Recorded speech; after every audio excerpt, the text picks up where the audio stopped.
Welcome back to Alumni Game, the show where three Gamecocks dive into South Carolina sports, football, hoops, the NCAA, everything that comes along with it. Where our opinions are never filtered, sometimes reasonable, and always fun. That's right. You can check out all of those takes that we have on YouTube, Instagram, and wherever you listen to your podcasts. Don't forget to like, subscribe, follow us on all those platforms. Settle in, y'all, and let's get started with this week's episode of Alumni Game!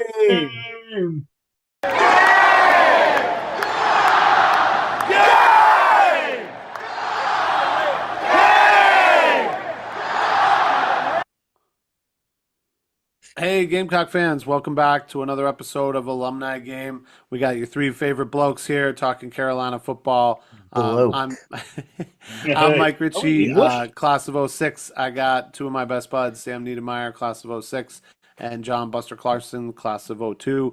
We got a fun one today. We got our favorite segment here, new Gamecock of the week, and we're going a little deeper. We're going at a position where you wouldn't always look at a backup, and we're going deep woods here. We're going backwoods with Cutter Woods, backup quarterback, South Carolina. Buster's going to take the lead here because he's got the tail of the tape, but we're excited for this one.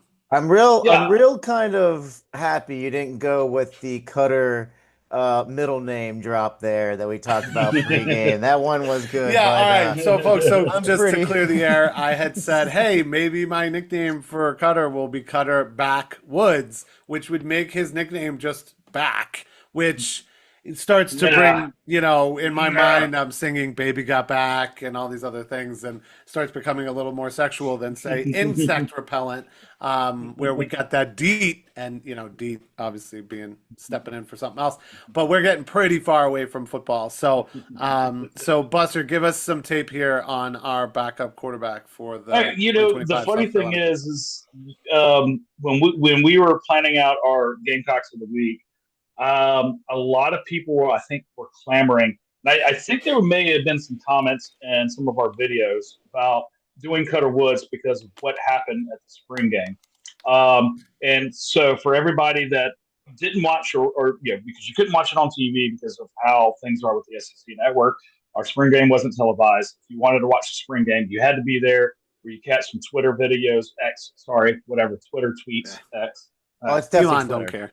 Yeah, basically, you would have had to get it secondhand from watching it live. But what happened watching it live was Cutter Woods was this freshman recruit we got in.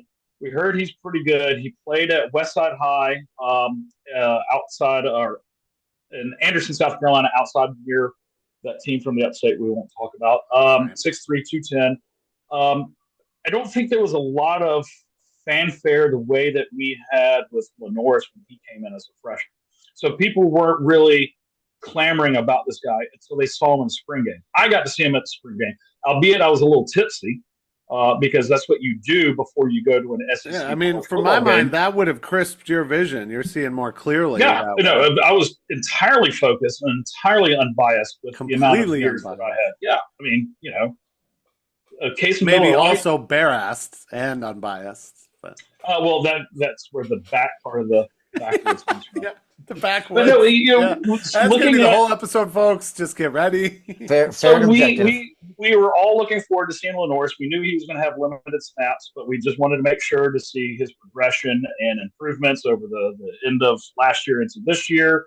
There was a lot of talk about Air Nolan, the transfer we got out of Ohio State. About his athleticism, how some of his talents are comparable to what Lenoris does as far as a dual threat QB. So that was a lot of the talk going in spring game. And then Cutter Woods comes out, and the very first play, he drops a dime of a bomb to, I think it was Vandrevius Jacobs. If I'm not mistaken, we have the video. We'll get to that in a bit. We'll get to that. But there was something about seeing Cutter in person. And as much as I try, I cannot translate it through conversation. So what I can tell all of you, and you, Mike, and you, Sam, is that when you saw Cutter Woods in person, the bravado, the confidence, the steadfastness and the calmness in the pocket. We're like, wait a minute, where did this guy come from? Like, is this going to be the next Gamecock great QB after Lenoris? I don't, that's what we're here to do, and that's why we're going to bring him up as the new Gamecock of the week. Obviously, on paper, we know that he's the 2023 and 2024 Max Prep South Carolina High School Player of the Year. Won a state championship for Westside last year in 2023 with a 14-1 record. Class 4A, first program state champ since 1969. Averages around a 65% completion percentage. Very high touchdown to interception ratio, or whatever the high part is, for more touchdowns than interceptions. Yeah, very high touchdown to interceptions. Exactly. I think it's like 42 touchdowns to only 8 interceptions. Ungodly numbers. So, yeah, one of the things that's why we're talking about this guy. Hey, Buster, you're going to let Sam cut in here, right? He's just going to cut her right in. Come on. What do you got, Sam? No, I was just going to say, like, I guess, one of the things that kind of stood out was he's kind of a pro-style quarterback, right? So yeah, I can't remember the last time we had like a true pro-style quarterback. I mean, I'm trying to think through the Muschamp years if we did. What's a comp when you guys say that pro-style? Like, who's playing right now? Who's a pro-style quarterback? I'm trying to think of someone in the NFL. Was Cam Ward a pro-style or no? Because his delivery. No, he was more dual threat. Like, and again, the athleticism that the NFL and the college game is clamoring for, you are going to see more dual threat quarterbacks. And if they're listed pro style, it's more on the idea that they're pro style in the sense of they are very excellent passers, but have the ability to escape, but they're not going to be considered part of the running game. I would say maybe like Phillip Rivers. Like, I know we were just talking about him ahead of time before the show, but somebody like a Phillip Rivers is what comes to mind here. But not a dual threat, right? We're not saying Cutter's a dual threat. He's not as unathletic pro style as like your Peyton Mannings and Matt Ryans of the world. Although Matt Ryan Mannings a little bit, or Eli Mannings. But yeah, I could definitely say maybe Josh Allen with the Bills. Like, he technically is not a dual threat. He is a pass first guy. We know him as a pass. Yeah, he's not fast, but he's strong. I see what you're saying. Plus, he's huge. Yeah. Josh Allen's like 260 pounds. He's a big boy. He's a big boy.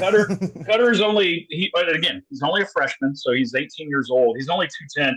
I could see him after a couple years in the Gamecock program getting to about a 215, 220. At 6'3". Again, Lenoris is 6'3", 240, but 240 pounds of muscle. So. Well, what I'm picking up, too, about this guy, he almost seems like he's got a little of that dog in him, like a little of that Baker Mayfield, like doesn't get phased, right? I mean, we saw early in Baker's career, Baker would go out and maybe have a bad day and throw a few picks, whatever, and then he would just come right back into it and just keep slinging, and maybe he could still win the game. Obviously, Baker's developed and is a starting quarterback and is doing well in Tampa with a bunch of weapons, but I don't see that same digging a hole mentality that Baker has had before. Maybe that's because he was on the Browns and the Panthers, and now he's on a better squad. Well, I tell you what, it's a good comparison to Baker when he was throwing for 500 yards and 6 touchdowns at Oklahoma. So you're right about that, Mike. Like, hey, man, that's what I'm saying. I mean, in terms of a pro style, whatever. But he's got the moxie of Baker. Sam, you're 100% right, and thank you. Hey, man, that's a compliment as well. But I think more what I was pointing to is the don't give a shit, unfazed thing, right? Well, and that goes to the idea that he was very well coached in high school. Coach Lane up at Westside, and what I'm hearing and what I've seen, and like a lot of what the high school recruiting scouts look at was the coaching that he received, and whether it was through Ramon Robinson, who's an excellent football coach, like not a high school coach, but like one of those guys, if you go to a camp or you get private lessons. Yeah, like Ramon Robinson's that guy. He does have a YouTube video if any of our listeners want to go out there. Yeah, particular skills. Yeah, he is a great trainer. Basically, what Cutter got, and I think what we saw in the spring game that we didn't realize was that very good coaching from all aspects, but the maturity. Like, this guy, from the high school level was already elite at anticipatory throws. So understanding that you're not throwing to a guy that he's open. You're throwing to a guy. The window is going to be there. Yeah. You can work through your progressions. You see the whole field. You're not isolated on one side of the field. You know how to look off the safety. You're reading what the linebacker and the defensive end are doing on your keys so that you know where the open spot in the field is going to be. And it doesn't help the fact that, or it does help, or doesn't help. I don't know how. Basically, he's got a bigger arm than people expect. He can make that deep throw, as we saw in the spring game, but he's also still very good at putting the touch and the proper arc on those short to intermediate routes to be able to get the ball in the hands of his wide receiver. And coming from high school, having been polished at that already means you have a higher floor. Not to say that he's got a lower ceiling because he's got a higher floor. This is coach speak. But the idea is that with a higher floor, you do not have to worry about him perfecting the fundamentals and techniques. He's already had that. So you can go ahead and get him into the playbook and get him started on your offensive scheme and identity. And I think that's what's exciting for people, not necessarily for this year. Obviously, we have Lenoris, Heisman, Sellers in the queue for our starting Heisman as our starting quarterback. But it gives us a chance to say, hey, after Lenoris, whether that's this year, and we'll talk about that because is he a draftable quarterback after this year? I think so. After Lenoris, what are we looking at for the future? Because the idea is that if we want to build ourselves as a program, a dynastic program, you need to continue with a consistency at quarterback. So after Lenoris, can we have consistency of success after Lenoris? Yeah, and a plan, just an overall plan. And I kind of see that, like, again, this is very early on, and we're prognosticating, we're doing this. Yes, some of it is for content because we want all of you listeners to continue watching us. But I really think Cutter's got that it factor to be a great quarterback, the once and future gunslinger. Who is this quarterback that we're talking about? So recently, J.C. Sherbert, Steve Wiltfong, some of the recruiting people we know through 247 Sports and CBS Sports and On3, basically from a network, they have recently put in what they call a crystal ball that Landon Duckworth, former commit to the Gamecocks, decommitted, is now opening his recruitment. I think he has an official visit coming up this week. Yeah, I think he announced his final 5, and that included South Carolina, Florida State, North Carolina, Auburn, and Ole Miss. Yes, and right now, the word on the street is that Ole Miss is a strong contender, but obviously Shane Beamer, Mike Shula, and the rest of the offensive staff and whoever else in that building have been building a great relationship with Landon. So you can get Landon coming in, and for comparison reasons, he's built. So Lenoris built, and then he's a dual threat. He's got speed. He's got a cannon for an arm. Obviously, someone with a dual threat, the number one, I wouldn't say con, but the number one drawback would be accuracy on deep throws or intermediate throws and stuff like that. Maybe that's something he works on, but he's still a very talented passer. So, you in the SEC, you always want to have at least 3 quarterbacks on your offense in your quarterback room that can legit run your system. Yeah, and we don't yet have a quarterback in that class. Yeah, so the idea is like if you have a 3 quarterback system and you want to have little to no drop off between the quarterbacks, you're going to want to keep 3 talented guys. Now, is it hard to keep 3 talented guys? Of course, because they want to, if they're competitors, they want playing time.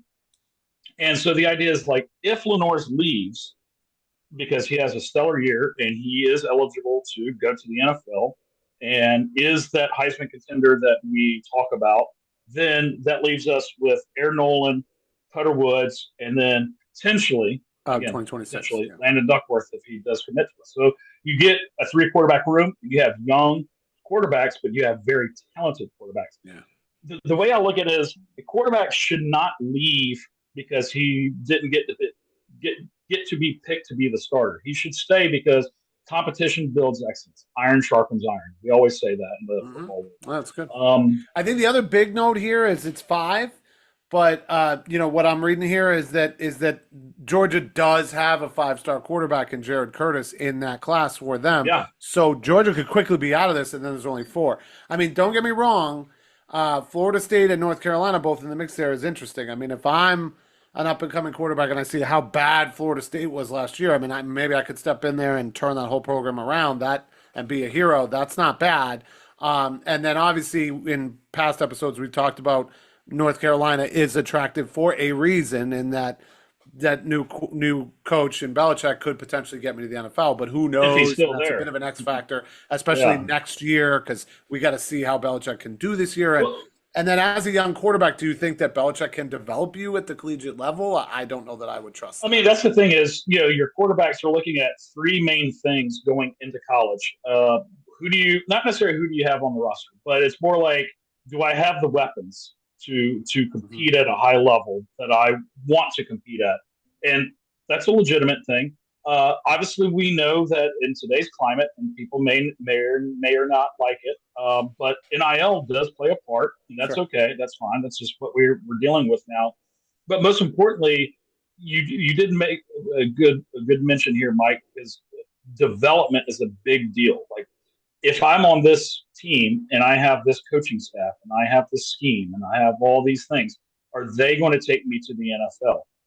Shane has shown that he could do that. He's done it with other position groups. You look at South Carolina as a program in general. I mean, just the idea that like Nyck Emamori, like a high draft pick, he was a 3-star guy who developed. And they did everything right with him. He said, "I'm not playing in the bowl game." Okay, I'm not. I'm committed to the draft, and look at what he did in the draft. And we were wrong about his draft position, but he is still in the league. He could have gone first round, I think. It was just the way the cookie crumbled. Yeah. So that's the thing, and whatever happens with Landon, the fact of the matter is, what we have now, and this is a podcast about the present. I always feel like, because we are looking for the upcoming season. We know Lenorse is the starter, but is Cutter Woods going to be able to get some PT to develop? Is he going to show that he can be the quarterback in the future? And then the idea, obviously, this summer. Now that May's over with and the guys got a little bit of break, now they're part of the summer program, the unofficial summer program. Coaches can't really be there for that. But the idea is you get on the group text and you text your other quarterbacks and the wide receivers like, hey, let's go out and throw. Let's run routes. Let's practice. Let's get a chemistry going.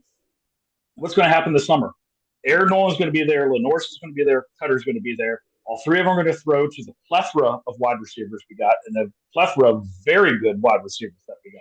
So all of that to say that this next year is a great time to see Lenorse excel, Cutter develop. That's the big thing. I want to see a lot more than that. And I think even in the pre-show, you mentioned a cool note from a buddy of ours about Nick Harbor. So I'll tee up for that if you want to throw that out there. Yeah, one of our good friends that we are in group text with met Nick Harbor. So he's an educator. Nick Harbor's probably going to a school to do a little talk and like charity work, basically. Yeah, charity work, basically. Yeah, tell the students to stay in school and graduate and all that stuff. But he looked at him and said, "Hey, this guy is built like a freaking truck. 20 pounds of muscle he's gained in the offseason. He's not running track, so he's working out in preparation for a football season versus a track season. In the weight room. Completely different setup from a physical standpoint. 2, we've already known and we've heard through various contacts that Nick Harbor, now that he's focusing 100% on football, is that he is working with the fundamentals and techniques. That means getting on the jugs machine, catching 100 balls a day, et cetera, et cetera. Because we've talked about him, and he does need to take a step up, and he's already doing it in the offseason. And that's the thing is you look at it like between what we have from the new wide receivers, like your Donovan Murphs, your Malik Clarks, Jordan Gidron, Lex Cyrus, Ryan Rode, even down to little sellers. Now our veteran wide receivers with Nick Harbor, Vendry, State, Jacobs, Jared Brown, like those guys, you have a plethora of wide receivers. Cutter's going to have a chance to develop a chemistry with those guys, and especially the guys that will come back for 2026. if he develops now a chemistry with those guys, by the time that 2026 comes around, and let's say he's named the starter, are we going to see a drop off after Lenoris leaves? Maybe not. I mean, that's the thing. Well, maybe you'll see. I think for me, the takeaway is because from a national perspective, and I know we have Carolina fans, but if you're casually tuning into our program, thank you for that. Remember to follow, subscribe if you like what you see. We will have more content like new Gamecocks of the week and our top 5 all-time Gamecocks as well. But we'll get into things on a national level, obviously, as football comes on in the next few months. But for me, iron sharpens iron. That's a great point here. Quarterback room is tight. It's just going to get tighter. It should incent the wide receivers and the tight ends to do even better because they know, hey, we got Lenoris. We got another one after that. We may have another one after that. So I think going forward into recruiting, even into next year, we should be able to land even more wide receivers to beef that up, where it does feel like we have been mainly a special teams and defensive team, right, with all the guys we had in the draft. Mainly were defense and special teams related players. It's nice to see us really sharpening up and bringing in recruits that will bring the program up everywhere on the offense. That to me is pretty awesome. Quarterback might not be any drop off at all. That's going to bring more wide receivers in the room. They're going to feel confident they can get the ball for years to come. That's pretty sweet. Yeah. That's pretty sweet. Yeah. I mean, my favorite thing is we have a chance to see this year with Lenoris more of those what I call the 3rd and 16s, named after the infamous 3rd and 16 play at Clemson where Lenoris scooted by everybody, scored the winning touchdown. Yeah, we've watched those highlights. We beat Clemson, yeah. We may not see that 3rd and 16 type play from a legs standpoint. From Cutter. Cutter, but you can see a 3rd and 16 play from an arm standpoint when he's got a plethora of weapons. Yeah, my only other knock is I got to be honest. When I first saw him, I just in my mind for some reason with the hair, I thought he looked a lot like Trevor Lawrence, and I was like, "Wait, shut what?" your mouth! You shut your mouth! Shut it! Shut it!" But maybe he gets a new haircut, or maybe I don't know. But he's young; he's only 18. Look, he'll grow into a man while in the program. Sam, I want you to drive over to Mike's house and slap him across the face whenever you're going to say I'm wrong. I mean, he's got this long blonde hair. Look at him. Of course, you're wrong. No one from South Carolina will ever compare to anyone from Clemson. That's blasphemy. Sam, go over there and straighten your boy out. All right. Hey, I'll apologize. Maybe too much DEET for me over here. I'm inhaling all this DEET. But no, I like to get you riled up, and you're right. I just am throwing it out there. But that being said, I think, we covered things here. I think we know Cutter. I think we know. Wait, we got one more thing. One more. Not so fast. Over under number of snaps we'll see Cutter in the 2025 season. Sam was talking about this pre-show. I like it because it does bring up a good point on how we develop and when they're going to play. Bring it quick. We're almost out. Bring it quick. Sam, what's the number? How many snaps we're going with? Well, I guess my original biggest odd betting guess was going to be over under 2.5 appearances on the season. I wasn't going to do snaps. All right, 2.5 appearances. So in 2 or 3 different games. Yeah, that's what I was gonna. That's what I was gonna guess. Okay.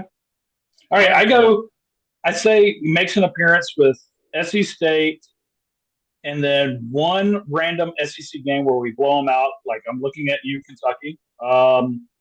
And maybe something else. I would say I'm going to go. So that would be the over. 3 would be the over. I'm going to take the over. I'm going to say I'll take the we over. Improve enough, and the way our schedule is that there are 3 games where he comes into close, or he has to come in for a minute because Lenoris tweaked something for a second. I mean, I'm going to go.